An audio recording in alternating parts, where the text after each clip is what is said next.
Bom, pessoal, primeiramente aqui quero dar as boas-vindas a todos vocês que estão aqui conosco hoje, né? A gente sabe o quanto o dia a dia é corrido para todo mundo e a gente agradece demais, né? Todo mundo que doa aqui um pouquinho do seu tempo para poder estar aqui conosco. Eu sou o Rafa Cristofoletti, para quem não me conhece, trabalho na MH Consult. Lembrando que essa palestra, ela é, né, um oferecimento mesmo da MH Consult em parceria com a Cecília Pinaf, em alusão ao mês das mulheres. E só para vocês entenderem um pouquinho, né, de como surgiu a ideia dessa palestra, a gente estava, né, como todos os anos, pensando aqui numa postagem para ser feita ali nas redes sociais, em homenagem, né, ao Dia Internacional das Mulheres, e a gente sempre, né, tem aquela coisa padrão que a gente vê nas redes sociais, né, enfim, as pessoas colocando aquelas frases de efeito e tudo mais, e nós conversando aqui com a Cecília, enfim, com o pessoal da interno aqui nosso, a gente decidiu fazer diferente esse ano, né? A gente tem aquele costume, a gente até brinca muito com a Cecília, né? Fala muito sobre isso, já discutiu, inclusive num podcast que ela gravou com a gente,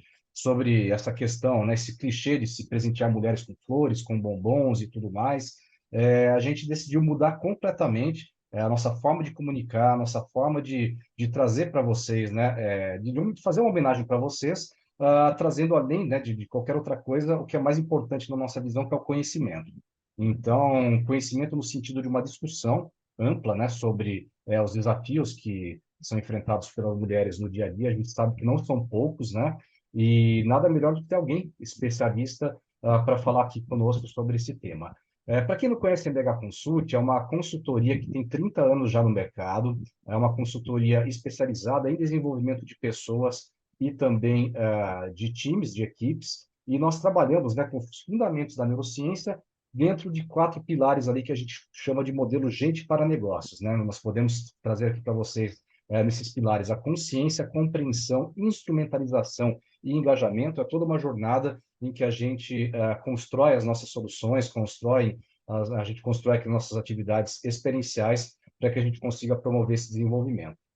Falando um pouquinho sobre a nossa palestrante de hoje, vou apresentar a Cecília, para quem não conhece a Cecília.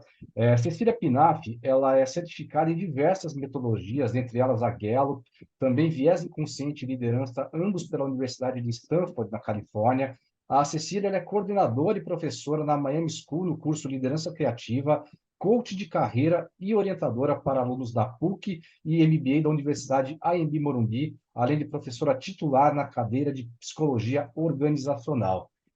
Bom, queria aqui, então, aproveitar para passar a palavra para a Cecília Pinaf e agradecer a todas vocês aqui, todos vocês, pela presença conosco aqui hoje. Fica à vontade, viu, Cecília? Obrigada, Rafa. É,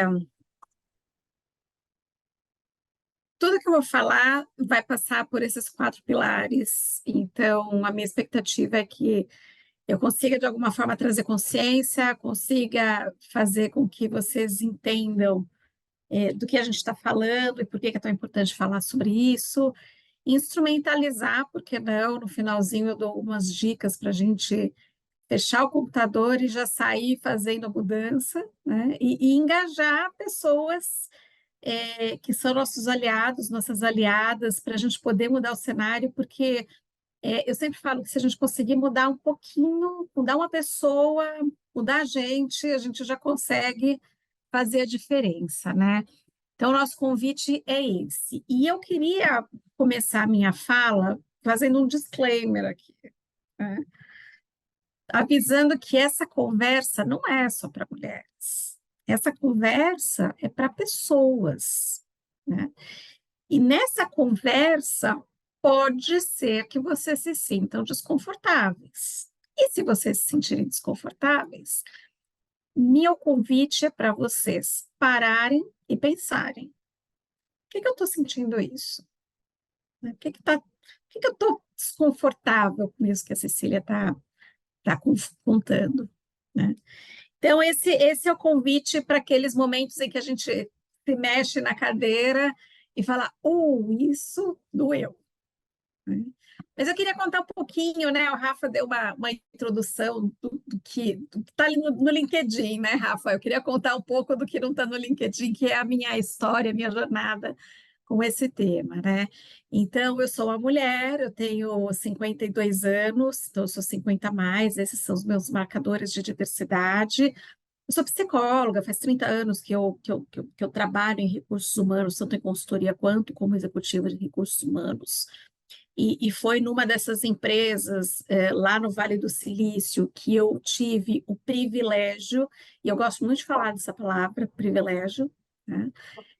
Eu tive o privilégio de começar a falar um pouco mais sobre viéses inconscientes, fiz a certificação da Stanford, mas tudo começou com o seu Pinaf, que é o meu pai, que já faleceu, que naquela época, né, quando eles casaram, nos anos 70, ainda tinha muito aquela questão de ter filho homem, né, pelo menos um filho homem.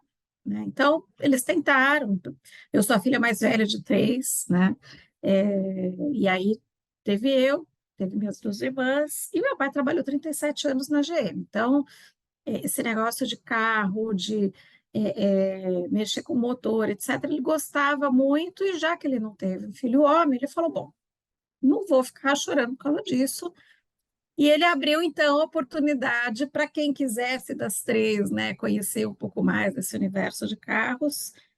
E eu, então, lá pelos 10, 12 anos, me via praticamente todo final de semana debruçada com ele no capô e aprendendo um pouco sobre carro, né, sobre funcionamento de automóvel. Então, até pouco tempo, até o último carro que eu tinha de carburador, eu não passava vergonha no mecânico, não. Então, isso veio muito da minha casa, que tinha um olhar muito abrangente em relação a isso e me ajudou a despertar ainda mais para esse tema. Né? E aí eu comecei a minha vida profissional e em 2017 eu fui fazer o curso de Stanford, lá no Vale do Silício, que foi um divisor de águas para mim, foi onde na verdade, tudo começou de fato com profundidade. Aí em 2018 a minha irmã morava com a família em Stanford, na Suécia, desculpem, na Suécia, e eu vou depois fazer o gancho por que essa viagem foi tão importante para mim, mas foi também uma viagem super importante para despertar o tema. Em 2019, eu iniciei um movimento muito incomodada, né, com essa questão de bombom, de flor, de batom, de kit manicure, kit costura, né, que as mulheres ganhavam no Dia das Mulheres. E aí eu comecei um movimento Não Dê Bombom, Dê Conhecimento, e que bom que a MH abraçou, muito feliz da MH ter abraçado a ideia e multiplicar isso. Né? Em 2019 também eu fui keynote speaker no CBTD sobre vieses inconscientes, então falando sobre vieses inconscientes. E em 2021 eu fiz a contratação da primeira mulher trans na empresa que eu estava no mundo, e foi super bacana, foi uma baita experiência, discussões muito interessantes, e discussões que são discussões que vêm dos vieses que a gente tem, mas que mostram para a gente que a gente ainda tem um longo caminho para percorrer. E eu gosto de começar esse despertar do tema. Eu falei privilégio lá no comecinho, e eu gosto muito de ajudar todo mundo que participa dessa jornada a entender o seu papel dentro do conceito de poder e privilégio. Então, eu queria fazer um exercício. Eu queria fazer um exercício rapidinho aqui com vocês. Né? Esse exercício é de Stanford, tá? Então, só cuidado, né? Porque é traduzido. Então, pode ser que na tradução, mas eu vou andar com vocês para vocês entenderem como é que ele funciona. Então, são 12 fatores para entender o que é privilégio. Se vocês, dentro de cada fator, se identificarem com a parte de fora do que eu vou falar da roda, né? Vocês contam -1. E aí vocês vão somando. Né? Na parte do meio, 0. E na parte de dentro, vocês contam 1. Então, para cada fator, a gente vai fazendo a continha de mais, né, para entender o que soma, o que tira, o que tá. Então, vamos lá. Vamos começar com saúde mental. Sobre saúde mental, como que você se enxerga? Você é uma pessoa instável, -1, majoritariamente estável, 0, e estável, 1. Esse é o primeiro. Aí vocês vão somar ou diminuir. Neurodiversidade. E aí é neurodiversidade diagnosticada, tá, gente? Importante. Neurodivergência significante -1, alguma neurodivergência 0, neurotípico, que é a pessoa que não tem nenhum tipo de neurodiversidade diagnosticada, 1. Em relação à sexualidade, se é uma mulher lésbica, bi, pan, assexual, -1, homem gay, 0, heterossexual, 1. Em relação à capacidade, e aí capacidade física, deficiência física, né? Se você tem uma deficiência significativa, -1. Se você tem alguma deficiência, 0. Se você não tem deficiência, 1. Em relação à educação formal, se você tem ensino fundamental, -1. Se você conseguiu completar o ensino médio, 0. Se você tem ensino superior ou acima, 1. Em relação à cor da pele escura, -1. Tons diferentes. O que são tons diferentes? Origem asiática, origem indígena, 0. E branca, 1. Cidadania. Cidadão ou cidadã não documentado, -1. Documentado, 0. E cidadão do país, 1. Gênero. Trans, intersexo, não binário, -1. Mulher cisgênero, 0. Homem cisgênero, 1. Linguagem. Não estudou inglês, monolíngue, ou não fala inglês, só fala português no caso, -1. Aprendeu inglês, 0. Fala inglês relativamente fluente, 1. Em relação à fortuna, se você se identifica como uma pessoa pobre, -1. Classe média, 0. Rico, 1. Habitação. Não tem casa, -1. Abrigado ou alugado. Mora em local abrigado ou alugado, 0. Casa própria, 1. Tamanho do corpo. Se você se considera uma pessoa gorda, -1. Médio, 0. Magro, 1.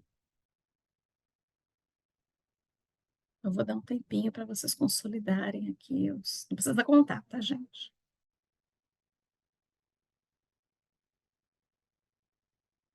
Mas eu vou dar um tempinho para vocês consolidarem.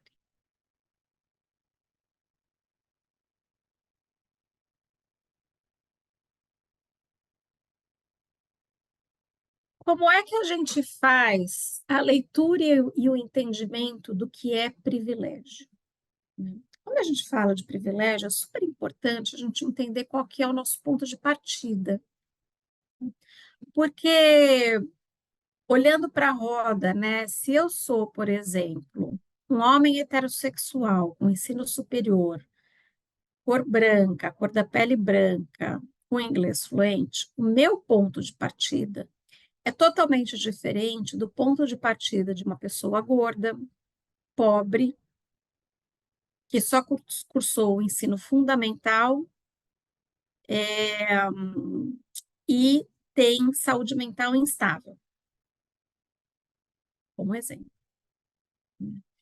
Então, é importante a gente entender qual que é o nosso ponto de partida para entender qual que é o privilégio que a gente tem em relação a outras pessoas e qual é a relação de poder que a gente tem quando a gente está falando de diversidade, equidade e inclusão.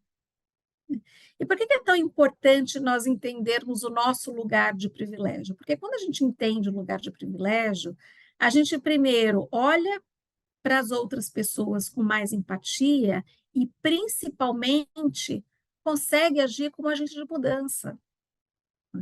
Porque se eu entendo meu lugar de privilégio, se eu entendo que meu lugar de poder é um lugar favorável, o meu poder de impactar pessoas com as mudanças que a gente precisa imprimir é muito maior. E aí eu queria trazer para vocês algumas provocações de frases que eu já ouvi ou que outras mulheres têm me contado ao longo desses anos, que ouviram só pelo fato de serem mulheres. Então, vou passar aqui algumas frases, se vocês quiserem se manifestar no chat, enfim, fiquem à vontade, tá? Primeira frase que eu ouvi. A gente até tenta colocar uma mulher em cargo de liderança, mas não encontra. Mulher negra, então nem se fala. Então, eu ouço bastante isso. Poxa, a gente até tenta trazer mulher para a liderança, né? Mulher negra, então, a gente não encontra. Por que que não chega para a gente? Talvez não esteja procurando no lugar certo. Eu vou mostrar já já onde estão essas pessoas. Outra frase que eu ouvi e ouço ainda hoje, como consultora. Ah, adorei sua proposta, mas você tem um parceiro homem para entregar esse treinamento? É uma turma de engenheiros, só homens. E acho que eles respeitariam mais um homem. Só porque eu sou mulher? Uhum. Outra frase. Eu tenho 1,5 m, tá, gente? Então, eu sou, comparada com a média estatura das pessoas, eu chego e todo mundo vê que eu sou baixinha, né? Então, um dia eu entrei numa fábrica e fui dar um treinamento, o diretor da fábrica, antes de me apresentar, bateu na minha cabeça e falou: que bonitinha essa bonequinha, ela que vai dar aula para a gente hoje. E aí eu tenho que falar: não, eu sou a Cecília Pinaf, eu sou a pessoa que vai conduzir o projeto com vocês hoje. Não fariam isso com o homem. Outra frase. Essa eu ouvi tem um tempo já, mas eu achei que é importante trazer, porque vira e mexe eu ouço alguma coisa parecida, né? Eu tinha 28 anos e estava participando de um processo seletivo. Na época eu era solteira, morava sozinha. E aí a pessoa, o diretor que estava me entrevistando, olhou para o meu currículo, olhou para mim, olhou para o meu currículo, olhou para mim e falou: você é sapatão ou você está encalhada mesmo? E aí ele deu risada e falou assim: ah, não fica brava, é brincadeira. E aí eu levantei e saí da sala. Isso é absolutamente irrelevante para o processo seletivo. Outra que eu ouvi, isso aqui eu ouço até hoje. Ah, tá nervosa, tá menstruada? E eu ouvi falando para homens também. Né? Tá menstruado? Como se isso fosse algum fator para desqualificar o estado mental da pessoa. Outra frase, não tenho filhos, tá? Por opção. Essa aqui eu ouvi durante muitos anos. Agora, obviamente, não dá mais, né? Mas enquanto estava tudo ok, você nunca vai sentir uma mulher de verdade enquanto não tiver filhos. Ou seja, não tenho domínio sobre as opções que eu faço pelo meu corpo e pela minha vida. Outra frase, essa aqui, gente, eu ouvi semana passada dando essa palestra no escritório e ela falou que ouviu isso e eu incorporei aqui na apresentação. Ela é baiana. Já pensou em procurar fono para tirar o seu sotaque?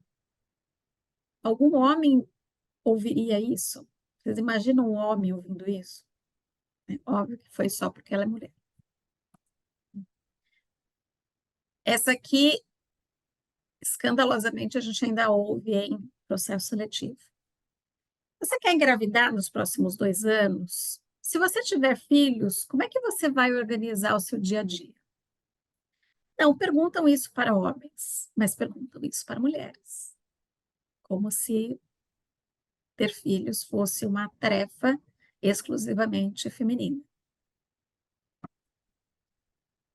Essa aqui, andando em fábrica, a gente ouve com alguma frequência. Né? Por que você não muda para RH? Esse ambiente não é para mulheres. É no RH que vocês, mulheres, cuidam da gente.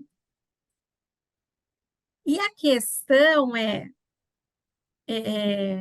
o que a empresa está fazendo para adaptar equipamentos, adaptar condições de trabalho, para ter um ambiente mais inclusivo, onde homens e mulheres utilizem a sua capacidade de fazer a diferença, agregar valor, executar tarefas.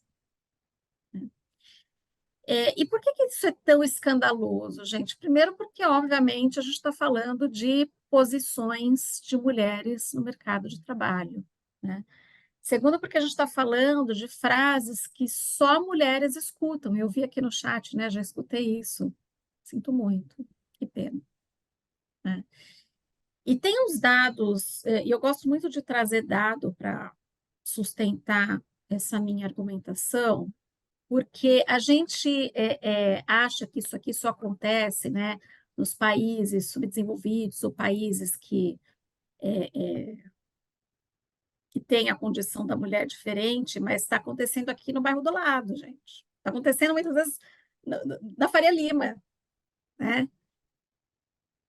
Isso é dado da ONU Mulheres, tá, gente? A fonte é a ONU Mulheres. 1 em cada 3 mulheres já sofreram violência de gênero. Tudo isso que eu falei aqui para vocês, que eu ouvi e que vocês ouviram, é violência de gênero. 1 em 3. 1 em cada 4 mulheres sofreram violência durante a gravidez. Durante a gravidez. 5.000 mulheres, isso são fatos registrados, tá, gente? 5.000 mulheres são mortas todo ano no mundo em nome da honra. O que é mulher morta em nome da honra? Casei, descobri que minha esposa não é virgem, ela merece morrer. 5.000 mulheres registrado. Imagina o número de casos reais. 45.000 mulheres foram mortas por seus parceiros ou membros de família, ou seja, a violência está dentro de casa. Esses números são alarmantes. Né? E como é que a gente faz, então, a conexão disso com o mercado de trabalho? Eu trouxe um relatório aqui, gente, da McKinsey. Eles soltam todo ano o Women in the Workplace. Esse aqui foi o de 2023. Tá? E aí eu vou pedir licença para vocês para explicar um pouco do contexto do relatório, né? Porque é um relatório de uma empresa americana, então lá eles chamam de homens brancos, homens de cor, mulheres brancas, mulheres de cor. Tá? O que são pessoas de cor? São pessoas negras, pessoas pretas, pessoas de origem indígena, pessoas asiáticas. Então, são todas as pessoas que não são brancas. Tá? E aí, o que a gente vê nesse relatório? Que no início de carreira até tem alguma equidade, né? Então, a gente vê aqui, né, a relação entre homens, independente de cor, e mulheres, é relativamente equilibrada. Só que a gente vai vendo que com o passar de carreira, né, com o passar dos cargos, as mulheres vão ficando no meio do caminho. Mulheres negras, então, nem se fala. Né? Olha o tanto de gente que vai ficando aqui no meio do caminho. E por que será que acontece isso? Por que será que as mulheres vão ficando no meio do caminho? Por que a gente tem no C-level das empresas a esmagadora maioria de homens brancos, sendo que a gente sabe que metade, mais ou menos, da população, e é bem metade mesmo, de 46 para 54, a relação entre homens e mulheres no mercado de trabalho. Isso nos Estados Unidos e é muito parecido no Brasil. Né? Se a gente tem praticamente metade de mulheres, metade de homens no mercado de trabalho, por que essas mulheres vão ficando no meio do caminho? E aí, As mulheres ocupam uma em cada 4 posições no C-level das empresas. E mulheres não brancas ocupam uma em cada 16 posições no C-level das empresas. Então, quando eu falo para vocês, imagine uma pessoa do C-level. É natural que a gente pense, primeiro, num homem branco. Imagine CEO de empresa. É natural que a gente pense, em primeiro lugar, num homem branco, porque é o lugar que essas pessoas ocupam. E esses números são alarmantes, porque a gente precisa entender o que acontece para as mulheres não se sentirem confortáveis de brigar em pé de igualdade por uma posição de liderança nas empresas. E lembra que eu falei, né? A gente não encontra mulheres, quanto mais mulheres negras e pretas para trazer para os cargos de liderança. Essas mulheres estão estudando. Eu trouxe um relatório aqui, um dado do relatório da Universidade de Brasília, tá? Tem em todas as universidades públicas, principalmente, tem esses relatórios, até porque tem a questão de cotas, né? E o que esse relatório traz? Esse relatório é da Universidade de Brasília de 2022. Tá? No geral, sem especificar cota, a relação entre homens e mulheres é de praticamente 50%. Então, 50% dos estudantes que estão ou estavam na Universidade de Brasília em 2022, 50% mulheres. Né? Então, está todo mundo estudando. Quando a gente faz o recorte para cotas, né, e fazendo o recorte para a cota étnica, a gente tem metade de homens e metade de mulheres. Então, essas mulheres pretas, negras, elas estão estudando. O que acontece que a gente não consegue acessar essas mulheres? Né? Como que a gente não chega nessas mulheres? E aí, gente, tem uma série de relatórios que as universidades soltam, mulheres em mestrado, mulheres em doutorado, mulheres pretas no doutorado, né? A gente só não acessa essas mulheres, né? E é super importante a gente ter consciência disso, e esse tema cota, para mim, enquanto eu não entendi por que era importante ter cota, eu ficava com aquela indigestão, né? Poxa, mas né, que precisa ter cota, porque eu não tinha noção do que era privilégio. Porque seria muito legal se a gente não precisasse ter cotas, mas a gente ter cotas nas universidades, nas faculdades, nas escolas, nas empresas, é uma forma de abrir caminho para as pessoas que estão chegando. Porque se a gente não abrir caminho de forma intencional, essas pessoas vão continuar não chegando nas empresas, não chegando nas universidades.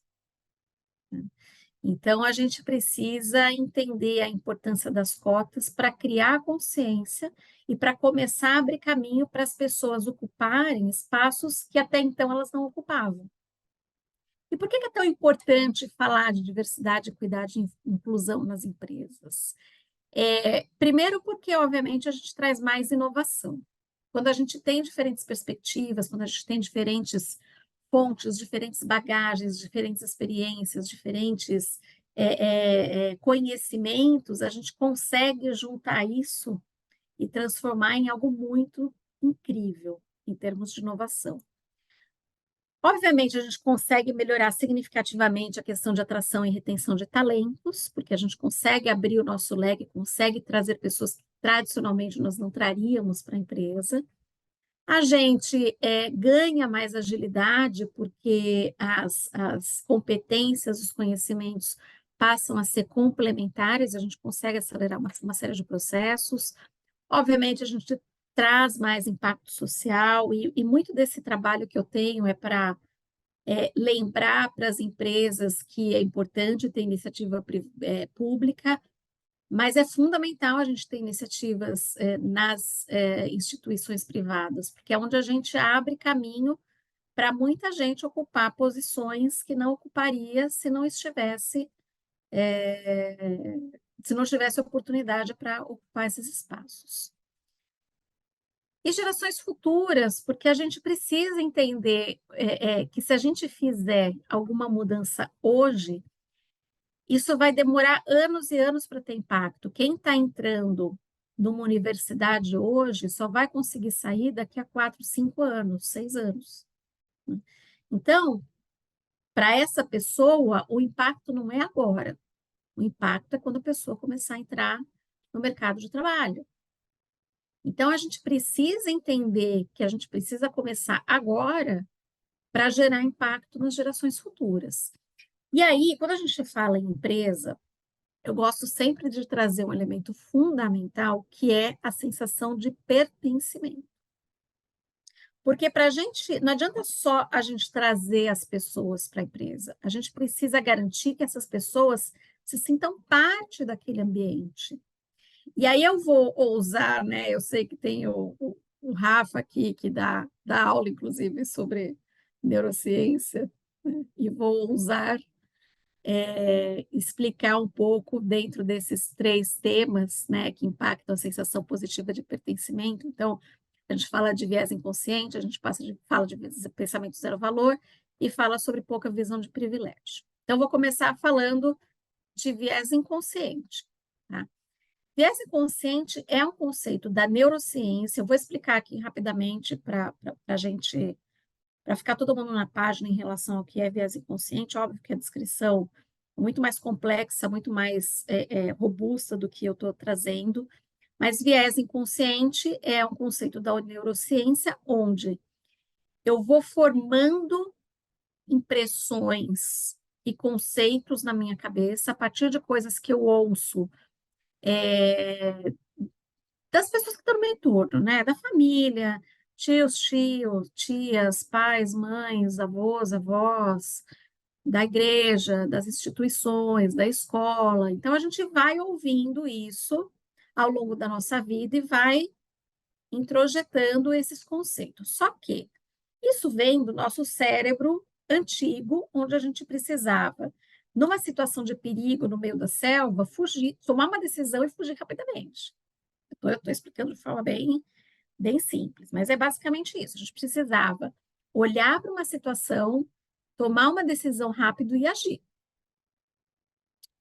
E o viés inconsciente, quando a gente olha para a nossa vida moderna, continua tendo a mesma formação. Então, se a gente ouve na nossa vida de criança e jovem, toda baixinha invocada. Quando eu entro na sala, a Cecília invocada. Lembra que eu tenho 1,5 m, né? Todo preto é bandido. Se eu ouço isso a minha vida inteira, se eu não questiono isso, se eu trago isso para o meu inconsciente, se eu ver uma pessoa preta na mesma calçada que eu vou atravessar a rua à noite. Então, é disso que a gente está falando quando a gente fala de viés inconsciente. Por que que é tão importante a gente entender o que é viés inconsciente? Porque a gente começa a entender como isso se manifesta nas empresas.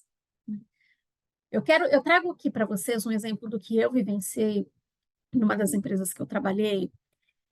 Eu estava no RH, eu trabalhava numa agência de publicidade, a gente tinha, então, o pessoal de criação disponível para fazer as comunicações internas, para fazer, né, os trabalhos que a gente precisava, né? Então, eu chamei o pessoal de criação que atendia a gente, passei um briefing, falei, preciso fazer um treinamento, assim, assessado, para um time interno aqui, então, preciso de uma identidade visual para o nosso programa, né?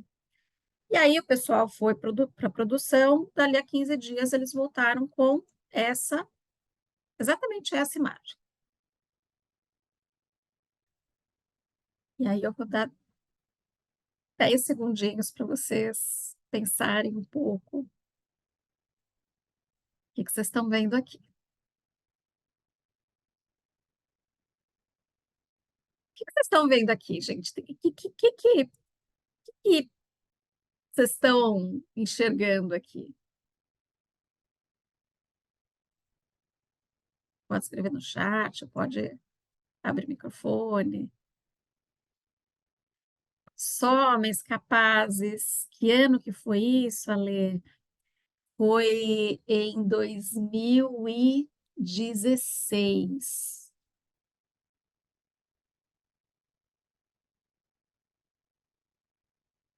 Mas, por incrível que pareça, hoje eu tava conversando com uma pessoa, a pessoa estava me mostrando o material que ela estava fazendo e apareceu, não tão assim, né? Mas apareceu um negócio que me chamou a atenção. Como está no subconsciente, só homens liderando, verdade, Pilar. O que mais, gente? São todos brancos, né, Cecília? Além de Todos homens, né? brancos, exatamente, exatamente. Olha que doido, né? A gente tem zero diversidade de gênero, zero diversidade de estilo, zero diversidade de raça, zero diversidade de idade, e por aí vai, né? Então sempre trazem pelo menos 4, 5 ou 6 vieses, né?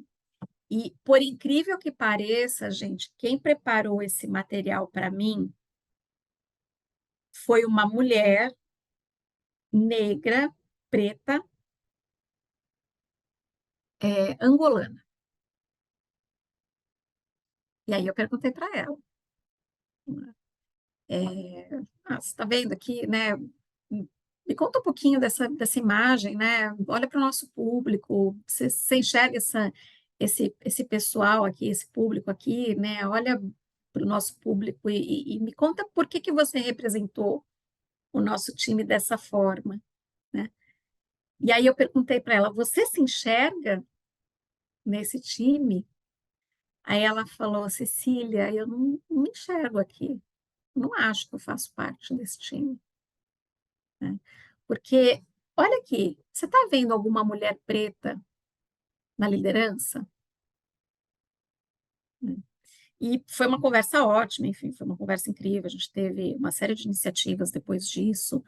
Mas o fato é que o viés inconsciente, ele pode acontecer em relação ao outro, mas ele também pode acontecer em relação a nós mesmas. Porque a gente também subestima a nossa presença e capacidade com pressuposições equivocadas, e isso impacta diretamente o nosso sentimento de pertencimento àquele espaço. E tá tudo bem, tá, gente? Agora eu tô acompanhando ela no Instagram, virou empresária, tá super bem, etc. Mas foi um fato que me chocou bastante, né? Então, falando dos três temas, né? A gente falou de viéses inconscientes, e eu queria trazer um segundo tema para vocês, que é o pensamento zero valor. O que é o pensamento zero valor? É o pensamento onde existe empate, né? Onde alguém ganha e alguém perde. Quais que são as frases, né, que a gente ouve quando a gente olha para pensamento zero valor? Ah, diversidade é bobagem. Somos todos iguais. Nós não somos iguais. Lembra que eu fiz a roda do privilégio com vocês, a roda do poder? Nós não somos todos iguais. A gente precisa reconhecer isso, né? As pessoas que fazem parte, né, de grupos pouco representados, né? Ah, esse lugar não é para mim. A pessoa não se sente parte daquele ecossistema. Ah, a gente já tem muita mulher aqui, não precisa. Onde estão essas mulheres? As mulheres estão em cargos de liderança? Essas mulheres estão em cargos onde elas podem trazer o talento? Em que áreas que essas mulheres estão, né? Ah, mas eu me esforcei muito para alguém tomar o meu lugar, né? Lembra que eu falei das leis das cotas, né? Ainda que você tenha se esforçado, muito provavelmente o teu ponto de partida é diferente de uma pessoa que está na parte de fora da roda do privilégio, a roda do poder. Isso é pensamento zero valor. E o último elemento, que é pouca visão do que é privilégio. E por que é tão importante a gente entender o que é privilégio?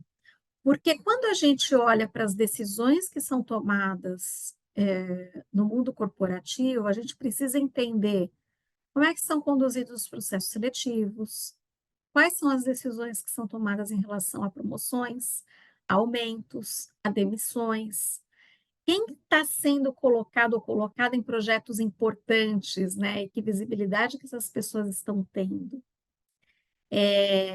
Eu vou fazer um layoff, né? A gente teve alguns nos últimos 2 anos, né? Então, estou lá na empresa fazendo layoff, decidindo quem vai sair. Vamos demitir mulher, porque afinal o homem é arrimo de família, né? É? Será? A gente tem estudos falando que as mulheres hoje são a maioria na contribuição financeira dos lares, das casas, né? Quem está sendo colocado ou colocada e qual a nossa consciência em relação a projetos importantes? Não, mas eu não vou colocar uma mulher porque esse projeto vai ter muita interface com o homem. E por que que isso é relevante? Então, é super importante a gente entender essa questão de privilégio para a gente entender ponto de partida. E aí eu trouxe alguns dados, esses dados são super relevantes. O Fórum Econômico Mundial, eles publicam todo ano uma pesquisa falando sobre equidade de gênero. E o último relatório que saiu, eles sempre soltam mais ou menos no meio do ano, né, que saiu em 2023, diz que dos 146 países que foram listados nesse relatório, o Brasil ocupa a 57ª posição e mudou muito a posição em relação ao ano retrasado, né? E eu já vou explicar por quê, mas ainda assim tem muita coisa para fazer. Os países que estão no topo dessa lista são Islândia, Finlândia, Noruega, Nova Zelândia e Suécia. A título de curiosidade, os Estados Unidos ocupa a 43ª posição e a última posição é do Afeganistão. Quais são os critérios que eles usam para identificar esse ranking, né? Participação econômica e oportunidade das mulheres, nível de escolaridade das mulheres, saúde, sobrevivência e empoderamento político. Então, eles fazem análise de mulheres e homens, né? E entendem, por exemplo, em relação ao empoderamento político, qual é o número de mulheres e o número de homens relativo que existe nas cadeiras políticas naquele país. No Brasil, em relação à posição específica de cada fator, o Brasil ocupa a 86ª posição em relação à participação econômica da mulher, 73ª em relação a nível de escolaridade, saúde e sobrevivência. Olha que interessante, o Brasil está entre os primeiros. Por quê? Porque as políticas públicas, e aí a gente está falando do SUS, né? Tem políticas muito específicas para mulheres. Então, o programa de saúde da mulher, e isso não quer dizer que funciona, tá? Quer dizer em relação à oferta e à participação de homens e mulheres em relação às políticas de saúde e sobrevivência. Não quer dizer que funciona, tá? Mas aqui a gente está falando de oportunidade, de oferta, né? E o 56º em relação a empoderamento político, embora nós saibamos que ainda existe um número muito baixo de mulheres em cadeiras políticas, né? Mas aquelas que existem já, comparando com outros países, a gente já tem mulheres ocupando posições de liderança política no país. E aí, gente, embora a gente tenha, de acordo com o relatório, um aumento significativo, né, em relação a 2001, se a gente continuar andando de lado no mundo, se a gente não fizer nada, a gente vai demorar 131 anos para alcançar o equilíbrio de gênero no mundo. É muito tempo, é muito tempo, né? E aí a gente pode fazer uma série de coisas para acelerar esse gap, porque os nossos filhos e filhas não vão ver isso, os nossos netos e netas não vão ver isso. Provavelmente bisnetos e bisnetas não vão ver isso, se a gente não fizer nada. Mas aí eu trago, né, e por isso que eu falei que Suécia para mim é tão importante, eu trago alguns exemplos de políticas públicas intencionais que ajudam a acelerar esse processo, diminuir esse gap em relação à equidade de homens e mulheres em todos esses critérios e todos os elementos que são importantes para a gente garantir a equidade. A Suécia foi o primeiro país no mundo a implantar a licença parental. O que é licença parental? É a licença igual para homens e mulheres, né? Aqui a gente tem a licença maternidade, algumas empresas já começaram a adotar a licença parental, a Suécia tem políticas públicas para a licença parental, né? E aí, quando eu estava lá na Suécia com a minha irmã, eu estava andando na rua e eu falei, nossa, Estela é minha irmã, né? Nossa, Estela, tem tanto homem aqui levando carrinho de bebê, tanto homem com criança no colo, né? Nos cafés, etc. Sem as mães, né? Sozinhos, né? E aí eu estou falando de casais, é, binários, né? Homens e mulheres. Tá? Aí ela falou, pois é, Cília, a Suécia uns anos atrás, lançou a licença parental, obrigatório por lei, lei do país, né? Então, são 180 dias para homens e mulheres. E aí, homens e mulheres, o casal decidia como fazer, né? O que vocês acham que aconteceu nos primeiros períodos, quando a Suécia lançou essa lei? Adivinha quem saía mais tempo? Né, as mulheres, né? Então, não adianta só lançar a política pública, tem que lançar a política pública e direcionar, né? Depois que o governo, o Estado, começou a perceber que as mulheres saíam maior parte do tempo, eles falaram, bom, metade para homens, metade para mulheres. Quem vai sair primeiro, aí vocês decidem. Mas hoje, homens e mulheres têm o mesmo período de licença para poder participar de forma igual na primeira fase de vida das crianças. Outro país que tem avançado bastante em relação à E, política pública. Oi, Rogério. é, posso só fazer um comentário aqui? Claro. E o MIT fez uma pesquisa baseado nessa licença, inclusive da própria Suécia, e descobriram uma coisa super relevante. Eles, através da neurociência, eles achavam que a ocitocina era comumente liberada na amamentação. E Uhum. descobriram que, na verdade, não é na amamentação, mas é no cuidado com o bebê. E descobriram que esses homens que tiraram a licença parental aumentou significativamente o nível de ocitocina. Eles voltaram para o trabalho mais colaborativos, mais criativos e mais condescendentes e apoiando mais as pessoas, propriamente dito. Sensacional.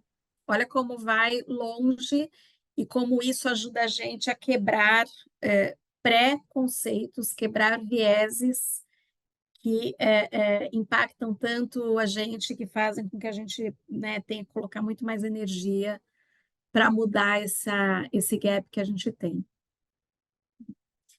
Obrigada, Rogério, super relevante essa informação. Tem outro país que está fazendo política pública para diminuir essa equidade, para diminuir esse gap em relação à equidade, né? A Arábia Saudita, vocês sabem, né, é um país super fechado, por muito tempo as mulheres não podiam estudar, não podiam dirigir, tem toda a questão, né, da vestimenta, e a Arábia Saudita lançou o relatório, um trabalho, um projeto chamado Vision 2030, né, incentivando a presença das mulheres na economia, na nova economia, e esse gap já está começando a diminuir, né? Óbvio que ainda tem muita coisa para fazer, o compromisso deles é até 2030, mas se não começar agora, esse ponteiro não muda. E é importante que governos e iniciativa privada tenham essas iniciativas para garantir que existe ação em relação a isso, né? E aí, gente, o meu convite, a gente caminhando já para o final, né? O meu convite é, ok, já entendi que o governo tem a sua parte, que a empresa tem a sua parte, mas o que eu posso fazer a hora que eu fechar o computador, sair dessa conversa de hoje e começar a fazer isso já? Então, eu trouxe aqui algumas dicas. E dá para fazer custo zero, tá, gente? É só a gente querer mudar. Mentoria reversa, né? Então, contem para os seus parceiros, contem para os homens com quem vocês, mulheres, interagem, o que as mulheres sentem quando elas ouvem coisas do tipo, nossa, tá menstruada, tá nervosa, né? Contem para os homens como a gente se sente quando a gente se submete a situações que homens não passam, né? Isso pode ser de forma mais estruturada, mas isso também pode ser, mentoria pode ser mais estruturada, mas também pode ser informal. É importante a gente contar como a gente se sente. Man interrupting. O que é man interrupting? Eu vou explicar dando um exemplo. Eu estava com um cliente, um mês retrasado, no Rio de Janeiro, e a gente estava almoçando. Tinha várias pessoas na mesa, e o tema estava super quente, enfim, né? Tinha uma moça sentada na minha frente e ela, tentando colocar o ponto de vista dela, foi interrompida 9 vezes em 5 minutos. E ela não conseguiu falar o que ela pensava. 9 vezes em 5 minutos. Ela abria a boca, o rapaz do lado falava. Ela abria a boca, o rapaz do lado falava, né? E aí eu fui falar com ela. Eu falei, ó, você percebeu o que aconteceu? E ela falou, Cecília, eu percebi, mas tudo bem, é assim mesmo. E não pode ser assim mesmo. A gente tem que se posicionar. E aí eu não estou falando, gente, de mimimi, eu não estou falando de feminazi, eu não estou falando de militância, eu estou falando da importância da gente, com um gesto, com uma palavra, tirar a pessoa do looping que ela tem, né? Então, isso é a pessoa, né? É o rapaz que nunca parou para pensar que ele está interrompendo a moça, né? É ajudar a pessoa a quebrar esse looping mental, esse modelo mental, e falar, peraí, deixa eu terminar, deixa eu falar o que eu estou querendo falar, né? Então, man interrupting é a mulher ser interrompida por um homem, às vezes até por mulher, né? E aí, gente, assim, tem a explicação científica, né, de man interrupting, mas também tem falta de educação mesmo, né? E falta de educação independe de homem e mulher, né? Mas neste caso específico, estou falando da interrupção sistemática de mulheres querendo se posicionar em relação a um tema. Mansplaining também vai nessa linha, né? Posso, só um minutinho, deixa eu tentar explicar o que a Cecília está querendo dizer aqui. Precisa?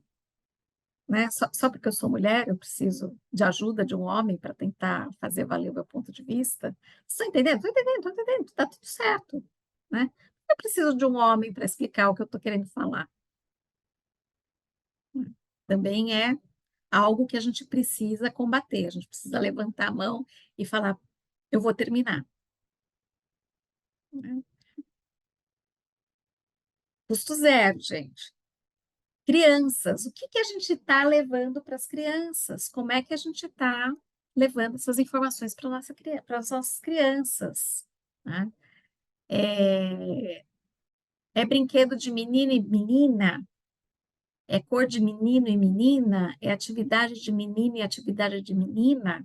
O meu sobrinho lá na Suécia teve aula de ciclo da máquina de lavar roupa na escola. Foi aula. Ele aprendeu na escola a cumprir tarefas domésticas. Então, isso a gente precisa parar e pensar o que a gente está querendo multiplicar em relação a ações, em relação a atitudes, para diminuir essa carga que a mulher tem nas atividades de casa.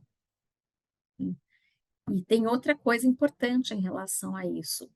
As pessoas, né, os nossos parceiros, né, são parceiros ou são ajudantes? Porque se a carga doméstica fica a maior parte a maior parte da carga doméstica fica com as mulheres, e toda vez que a gente precisa pedir ajuda para o homem faz um bico e fala, tá bom, vou lá, já vou, né? Isso gera uma carga emocional para a mulher. Né? Teria que ser natural, o homem teria que entender que é um parceiro, não um ajudante que vai quando dá. Né? A roupa não vai sozinha para a máquina de lavar. Fica aí para pensar. Como nós estamos atuando como aliados e aliadas? Porque quando eu ouço de uma mulher, não vou contratar mulher porque mulher engravida, a última coisa que essa mulher é aliada.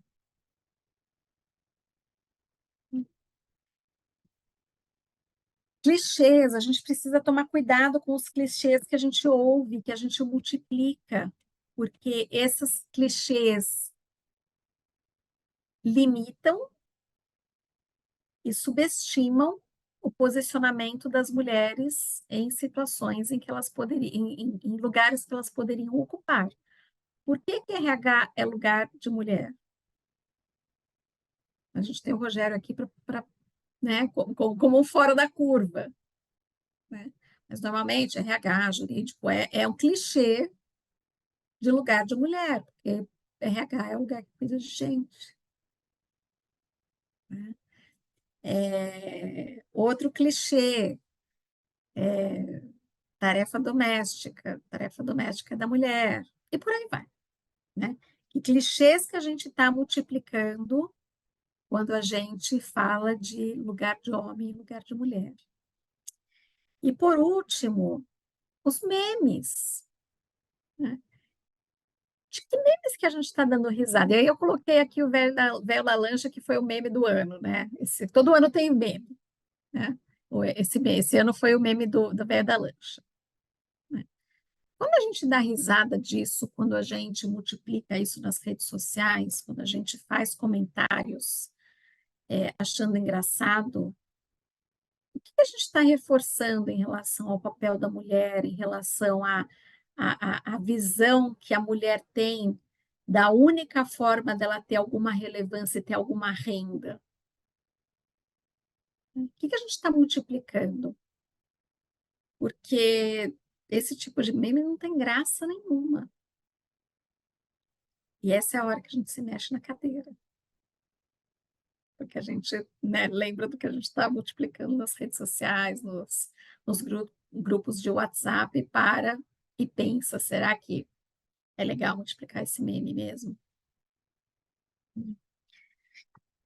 Muito bem, e aí eu queria finalizar, então, dando algumas recomendações, né? Então, tem aqui alguns livros muito interessantes, muito bacanas. A Marianne Sigart é uma pesquisadora, ela lançou um livro, ela tem um estudo muito profundo sobre a lacuna de autoridade, o papel de autoridade que as mulheres têm em relação a homens. É um livro muito legal, tem em português. Tem vários outros livros muito bacanas. Tem o relatório, tem o site ONU Mulheres, tem o relatório da McKinsey, Women in the Workplace. Ou seja, conhecimento é poder, não deixem de ler. Esse final de semana, eu vou confessar que eu assisti Barbie. Eu estava super relutante e eu amei o filme. Quem puder, assista, porque ele é muito. Eu achei que era filme de Barbie mesmo, mas é uma provocação em relação a estereótipos masculinos e femininos e a relação de poder entre homens e mulheres. É muito legal. Eu tenho que fazer meu momento vulnerabilidade e recomendar a Barbie, porque eu estava muito resistente a assistir duas vezes, porque o filme é muito provocador.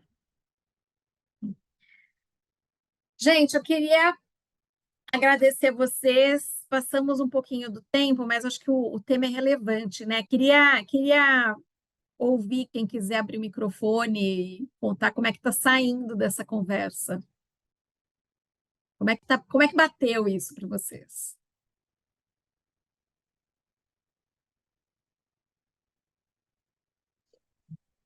Ceci, é a Oi, Cíntia falando.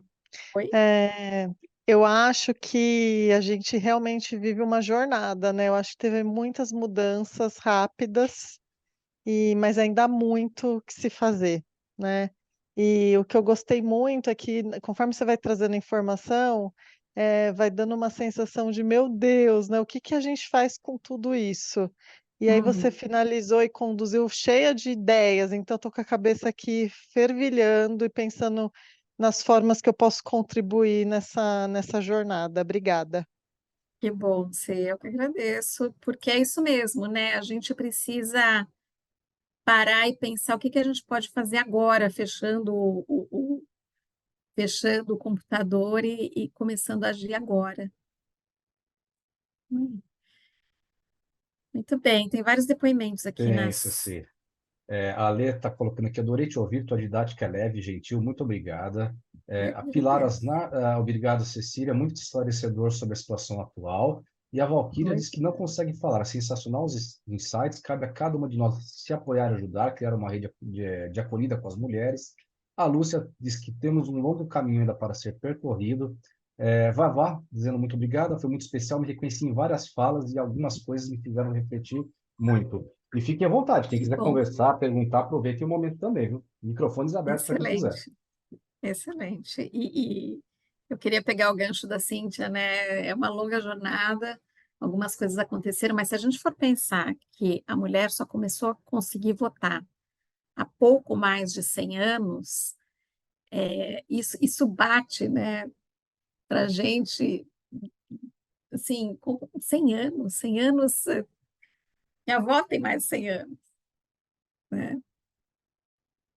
Tá ali, né, ontem, né?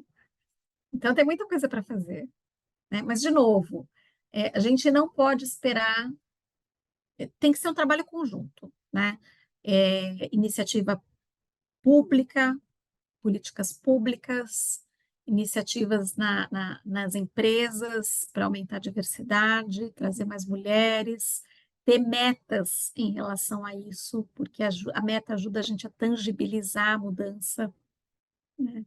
E mudanças de comportamento a partir da nossa reflexão, do nosso olhar para dentro, para entender o que que a gente está fazendo de forma inconsciente, que a gente precisa trazer para a consciência e começar a mudar. Gente, está aqui meu WhatsApp, o meu LinkedIn, que é Cecília Pinaf, underline talent. Opa, meu Instagram, Cecília Pinaf, underline talent. Meu LinkedIn é Cecília Pinaf. Estou à disposição nas redes sociais, estou à disposição através da MH. Eu gosto muito de falar sobre esse Cecília, tema. Oi. vou te interromper um pouquinho. Boa noite. Oi, Kátia. Eu adorei estar aqui, eu amei, e eu queria fazer uma sugestão de que você repetisse esse tema, repetisse essa conversa que foi assim muito esclarecedora. E eu queria sugerir uma coisa: eu não sou do mundo corporativo, e vocês colocaram o tema, né? Assim, voltado como se fosse para o mundo corporativo. Então, por isso que eu queria sugerir novamente de vocês colocarem de uma forma mais abrangente, porque eu creio que muita gente de repente não veio pensando nessa coisa do corporativo, sabe? Então, eu sugiro que você faça novamente, porque foi muito, Boa. muito, muito bom. Adorei. Parabéns. Obrigada, Adorei a Kátia. frase, adorei a frase não dê bombons, né? Dê Conhecimento. conhecimentos, ofereça conhecimentos. É isso mesmo. Exatamente. E é muito legal isso que você trouxe, porque, por exemplo, você sabe, né, que a área da saúde é uma área feminina, porque tem toda essa questão de Isso. cuidado, né, tem toda essa questão de acolhimento, né? Então a gente precisa começar a quebrar isso, Sim, para não colocar as mulheres em situação diferente dos homens. Existem diferenças, eu debato muito isso com o Rogério. Existe diferença no corpo do homem e da mulher, existe uma pequena diferença no, eu aprendi corpo caloso, gente. Agora, Rogério, eu estou falando para todo mundo, tá? Tem uma diferença entre homem, no cérebro do homem e no cérebro da mulher. É pequena, mas tem, né? E a gente precisa reconhecer isso, né? Isso também faz parte do olhar de privilégio. Porque quando a gente fala sim. de força física, o homem está num lugar de privilégio em relação à mulher. E a gente precisa reconhecer isso, né? Isso posto, como a gente está adaptando o nosso cenário, as nossas empresas, as nossas instituições, as nossas atividades, para garantir que homens e mulheres tenham acesso àquelas atividades, para que isso não se limite ao gênero da pessoa. Uhum. Muito legal. Obrigada, Kátia. Obrigada por estar aqui.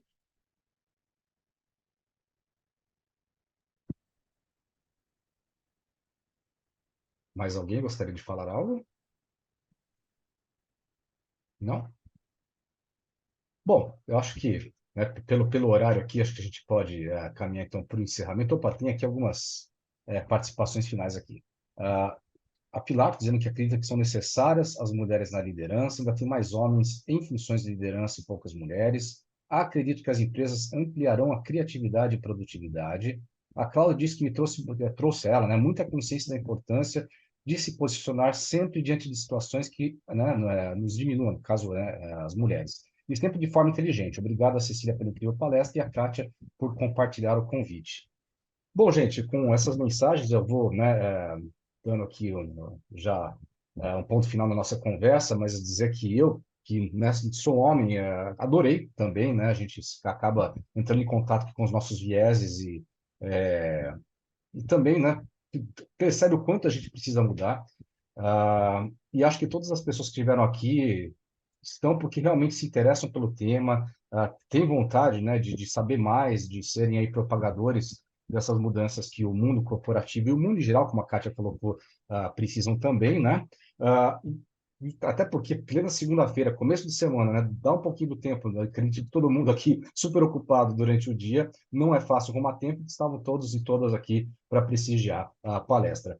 Bom, agradeço, já aproveito também para dizer que a palestra está sendo gravada e depois eu me comprometo pessoalmente a mandar para vocês o link, tá? E aí, se vocês quiserem compartilhar com pessoas do conhecimento de vocês, pessoas próximas, íntimas, vocês podem ficar à vontade, vou colocar no link de YouTube, fica super facinho de assistir, tá, gente? E fica a sugestão, então, depois aqui para a gente ampliar esse tema e colocá-lo até de uma forma mais abrangente, como a Kátia, né, trouxe para a gente também aqui durante o encontro. Cecília, obrigado, viu, por nos acolher aí nessa demanda, tá? Foi muito bacana da Eu que tua parte agradeço o aí espaço, gente. poder atender aqui nosso pedido, a nossa ideia aqui conjunta de proporcionar conhecimento nesse Dia das Mulheres, nesse mês das mulheres. Eu que agradeço. Foi um prazer. É um tema que eu adoro, é um tema que eu mergulho, estudo, e eu tenho certeza que se a gente conseguiu impactar em alguém em algum momento aqui, eu já estou feliz. Obrigada. Pessoal, muito boa noite a todos, viu? A gente se encontra. Tchau, tchau, gente. Obrigada.